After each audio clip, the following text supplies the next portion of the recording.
Department of Homeland Security Secretary Alejandro Mayorkas, meanwhile, will be testifying before the Senate Appropriations Committee today. Mayorkas will likely face questions on the president's $14 billion border funding request, which mostly goes toward migrant management and processing. Republicans say the border needs a policy change, not additional money. That additional funding will not stop the crisis. Joining me right now is West Virginia Senator Shelley Moore Capito, a member of the Senate Appropriations Committee. Senator, it's good to see you. Thanks very much for being here this morning. Good morning, Maria. Nice to be on. Before I get to Mayorkas' testimony, I want to get your take on where you want to probe and what you're expecting. What is your assessment of these elections yesterday? Well, I think certainly my neighboring state of Kentucky reelected someone who was a popular governor, but all the other seats went Republican there. And then I think what you saw in Virginia is an electorate that wants divided government. And so I think for Republicans, it's a bit of a wake-up call, and we need to pay attention to these midterm elections and focus on the issues that people really care about. Are they focused on the wide-open border, Senator? I mean, what can you ask Mayorkas to get him to admit the reality of the situation down there? We talk about this every morning, and I've been there 5 times. What are you expecting from this hearing? Well, this is going to be looking at and telling Secretary Mayorkas, throwing money at quicker processing lines or more facilities to process more people at the border is a non-starter for us as Republicans, and certainly for me. So what we want are policy changes that we think will be deterrent to people entering this country illegally, whether that's parole or asylum, more wall. We have put out a plan, I think, that would be very effective. And so, you know, I want to say to him, as I said to Secretary Blinken last week, your plan's not working.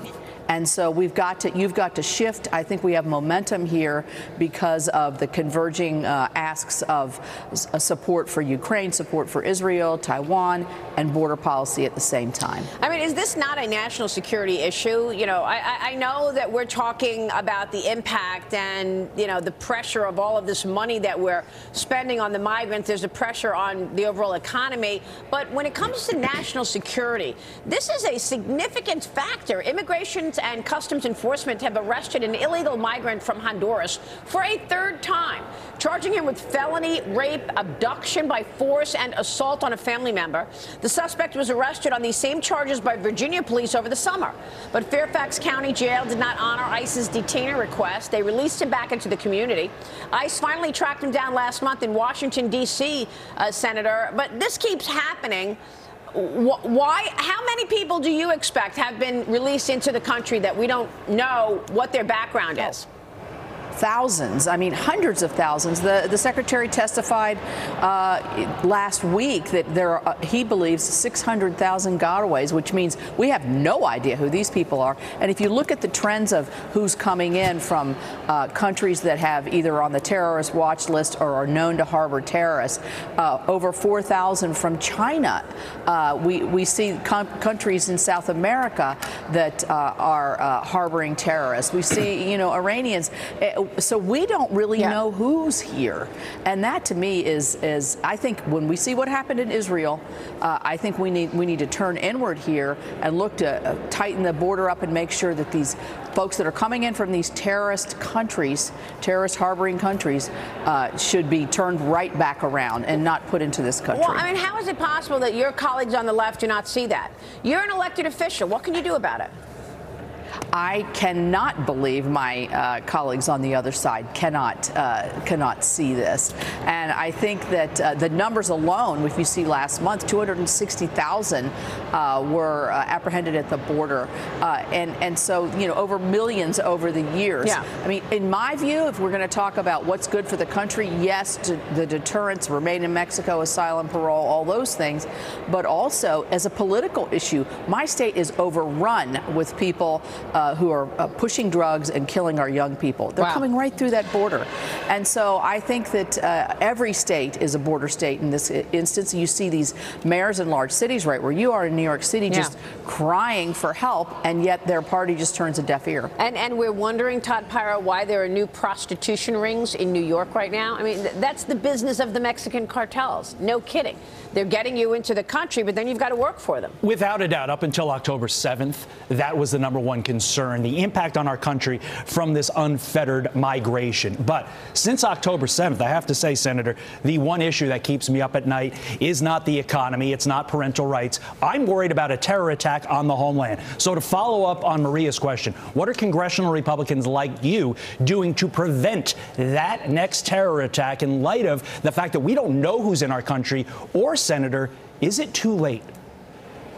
Oh, no, it's not too late. I don't think we can think like that. We have to realize that in 2001, when we were attacked by a terrorist, we weren't prepared. We had no clear path to detect. We have much better systems in place all across the country, I think, on our own homeland security. So with that, I think we've made a lot of progress. But we don't know who these people are. We need to look at this, at the countries where they're coming from and do a much better job of not just vetting them, but preventing them from entering the country. We need to turn them right back and send them back to either their home country or a third country. Yeah, have you been hearing from constituents about all of the Jewish hate, the anti-Semitism rising in this country, Senator? I know you've signed on to a letter urging Biden to address the rise in terrorists crossing the border. How serious is the threat in terms of those terrorists? And Immigration and Customs Enforcement revealing Border Patrol unknowingly released a terrorist suspect from Senegal into the United States. The suspect was released into U.S.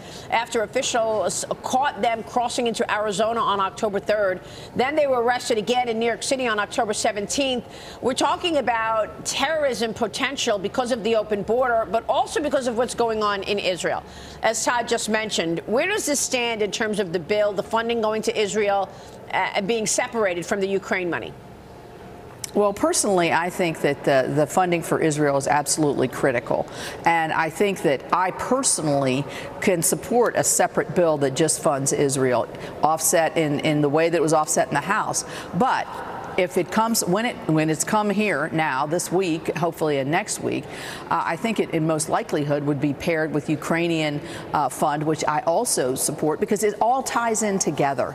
These are not these are interconnected events. Putin, China, other terrorists, Hamas, Hezbollah. These are all tied in together with Iran, and so I think that with what we have on our eye on Taiwan, but then it has to have border policy changes, because in order to prevent a terrorist attack in our country significantly, as we've just talked, we have to be turning people away, deterring them from coming, have better accountability for who's here, shorten the timelines immensely for asylum claims and other issues. So there's lots that can be done. I do not understand why the administration does not come out more forcefully here. Well, they're endangering us. What about this internal memo? Politico gained access to this leaked State Department memo. It shows staffers blasting the Biden administration's handling of the Israel-Hamas war.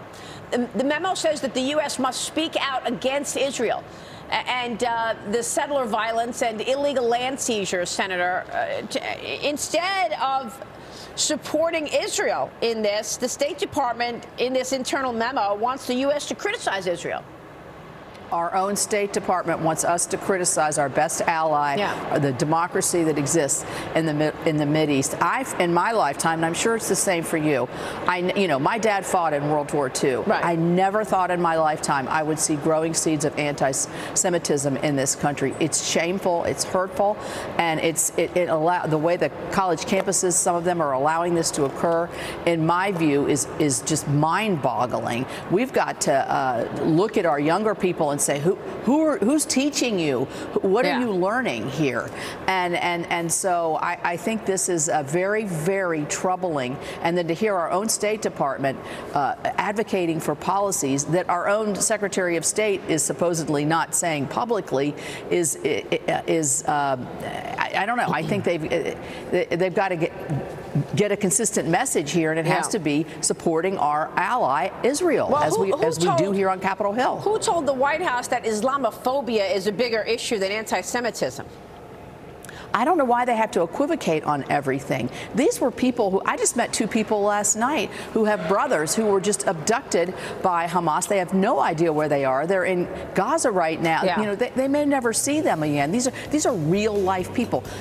Women terrorized, just horrifying. Yeah, and mothers are afraid for their Jewish kids in colleges right now. Senator, we'll be watching it all. I would be. Thanks very much. Shelley Moore Capito in D.C. Thank you so much. We'll be right back.